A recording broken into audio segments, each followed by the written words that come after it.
el gusto de recibir al médico veterinario Matías Medina, que es gerente técnico de nutrición de Conecar. ¿Cómo te va, Matías? Buen día. Hola Silvio, buen día, ¿cómo andás? Gracias a Dios, muy bien. ¿Llueve por la zona del sur de Santa Fe? Sí, sí, sí, bastante, bastante. Desde ayer ya goteando y bueno, hoy a la noche arrancó con todo. Así que bueno, estamos en este momento presenciando bastante lluvia, un cambio de estación. Bueno, esto viene bien, me imagino, para empezar a hacer la planificación forrajera, pensando en los tambos, los tantos que hay en el sur de la provincia de Santa Fe, en el centro de la provincia de Santa Fe también, que necesitaban urgentemente esta modificación en el aspecto climático para encarar algunos planteos, ¿no? Sí, Silvio, así es.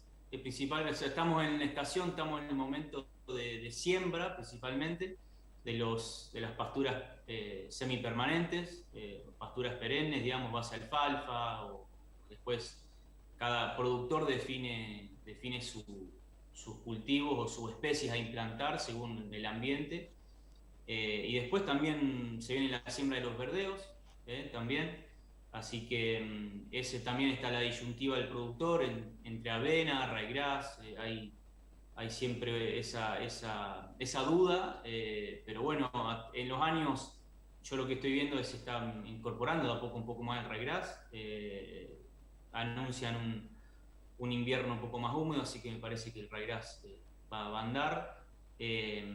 Florece más tarde que la avena, entonces también te da una transición a la primavera más suave. Pero bueno, más allá de eso, estamos en esta época definiendo un poco las hectáreas a sembrar, digamos, y a planificar un poco el pastoreo y la dieta en el año. Cuando hablamos un poco de planificación, hablamos de, bueno, desde la parte de nutrición, es decir, bueno, cuánto va a participar el pasto, el forraje en la dieta del tambo. Entonces ahí es donde un poco definimos cuántas hectáreas de pasturas tenemos, cuántas hectáreas de avena vamos a hacer, con qué vamos a suplementar en invierno, los silajes en esta zona anduvieron bien, no podemos decir excelente, pero hubo volumen. Por ahí los maíces más tempranos, como hablamos anteriormente, sufrieron un poco de sequía, entonces Ujú. por ahí tienen menor grano, son silos con, lo que yo veo este año son silajes con menor cantidad de grano, entonces son silajes menos energéticos, por eso ahí donde se tiene que planificar un poco en el año, decir, bueno, voy a reponer un poco esa energía con un poco de maíz o con balanceados más energéticos, pero bueno, es un poco como encaramos el año, Silvio. Si Matías acompaña climáticamente el otoño, aparentemente viene muy bien el otoño y el invierno, un poco más húmedo que el invierno del año pasado, y con proyecciones como se hacen habitualmente en los planteos de tambo, de mucha implantación de pastura, es probable también que haya menor requerimiento, que baje el requerimiento de los hilos de maíz y de maíz en grano, ¿no? Para la suplementación. Sí, o sea, mientras participemos más las pasturas, mientras haya un buen consumo de pasturas, vamos a achicar un poco el silo en la dieta. Eso ni hablar, eso es así. Y aparte el silaje siempre va a salir más caro que el forraje pastoreado. Y en ese tema también podemos hablar mucho con el tema del consumo, porque a veces decimos, bueno, ¿cuánto nos sale a nosotros el kilo de materia seca de pasto? Pero es el pasto producido o el pasto cosechado, y lo medimos, sabemos cuánto producimos y cuánto consumimos, esa es la Ujú. gran pregunta, y por eso también donde estamos cerca de los productores tratando de implementar técnicas de mediciones, técnicas de seguimiento, de potreros, parece que hoy se está viendo un cambio en ese sentido de poder aprovechar mejor el pasto, estamos hablando que hoy el pasto tiene la mitad de precio de un silo de maíz, por ejemplo, pero tenemos, o sea, la producción del forraje, siempre la producción va a diluir los costos, ¿no? Mientras más producimos por hectárea, más barato nos sale el alimento, Y el silo de maíz, el pasto, lo que sea. Pero el forraje, el pasto consumido es fundamental, mientras más consumimos, más barato nos sale, pero tenemos que consumirlo.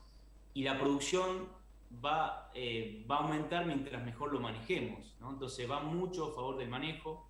Trabajamos mucho sobre el manejo principalmente, obviamente que la implantación de pasturas, tenemos ingenieros que están encima de la fertilización de las pasturas, de los suelos, de los asfaltantes, implantar una buena pastura, un buen servicio de siembra, elegir buenas especies, elegir buenos cultivares, y eso también los proveedores de los cultivares brindan esos servicios a los productores. Yo siempre, digamos, trato de asesorarlos para decir, bueno, asesórese bien con las especies a sembrar y que tengan un respaldo, y eso es importante, siempre que estén respaldadas.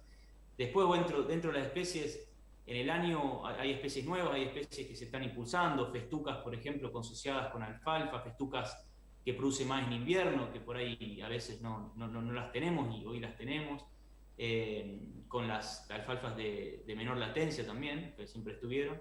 Pero bueno, principalmente eso, el manejo, ¿no? El manejo de pastoreo, manejo a corto plazo. Después el largo plazo está en las hectáreas, pero ese día a día, esa capacitación al tambero, esa capacitación de cuándo entrar a pastorear, si entramos tarde, si entramos temprano.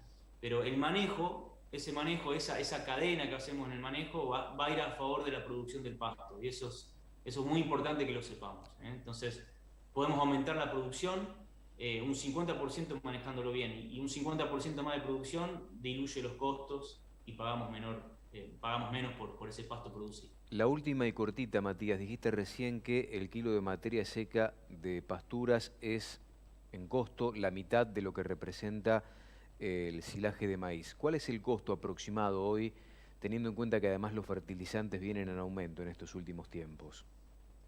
Y hoy un silo de maíz en esta campaña se está hablando de 10 pesos el kilo de materia seca, en esta campaña del silo. Obviamente los silos, como te digo, es un promedio, porque tenés silos de mayor rinde que pueden estar menos y silos de menor rinde que pueden salir más.